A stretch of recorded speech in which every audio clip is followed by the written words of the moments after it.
We've seen the commercials and campaigns on lessening the sugary drink intake, which can tax your health in the long run.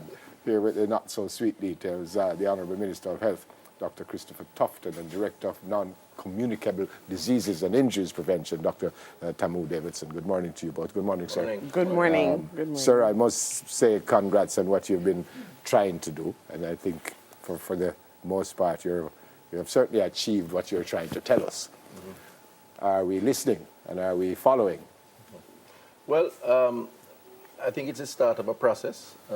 It's not an event. It's going to take some time for persons to sufficiently recognize and then to follow up with action. Ultimately, it's about trying to change behavior, which is not a short-term issue. But it starts with providing information and getting people to appreciate what the consequences of consumption habits are, or physical inactivity, or the opposite.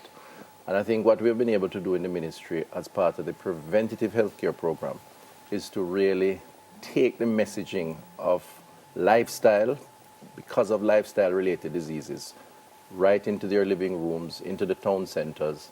And it has to be a critical part of the strategy going forward, not just building hospitals and hospital beds, but helping people to prevent. Yeah. Dr. Davidson, we've seen obesity for many years.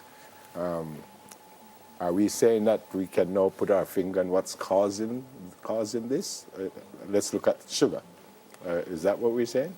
Well, in terms of the cause of obesity, it's multifactorial, but we know that one major component is our diet. And we know that sugar is a major contributor to that. So when we look at our data for Jamaica and even the Caribbean as well, we recognize that, for example, our adolescents are consuming about 70% of sugary drinks above the recommended standard for any country. So if you have 7 out of 10 of your adolescents consuming 1 or more drinks per day of a soft drink, you know that you're in trouble, because the science says that you're going to increase the risk of diabetes, hypertension, etc. So when we look at the risk factors, because there are several risk factors contributing to obesity as well, there's physical inactivity. Mm-hmm.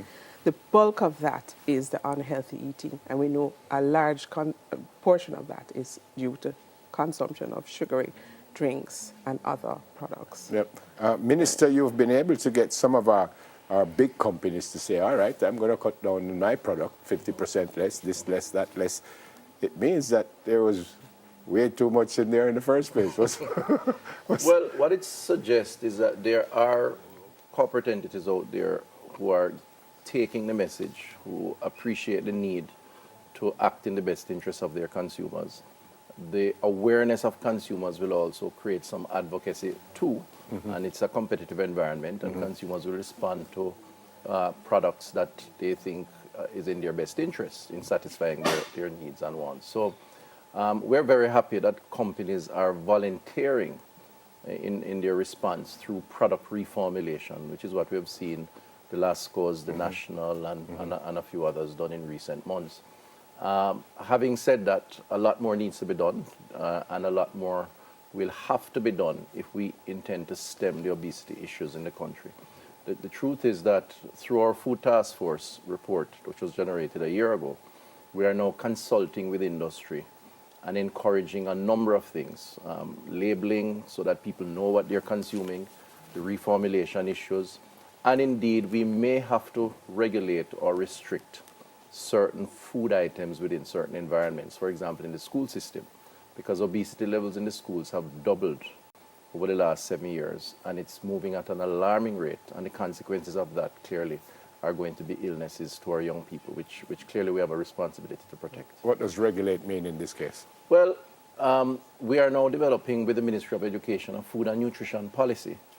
That policy will guide the types of foods that's available within the schools. There is a discussion now around restricting sugary drinks in schools. And by the way, Jamaica is not the only country that's doing that. Many other countries have.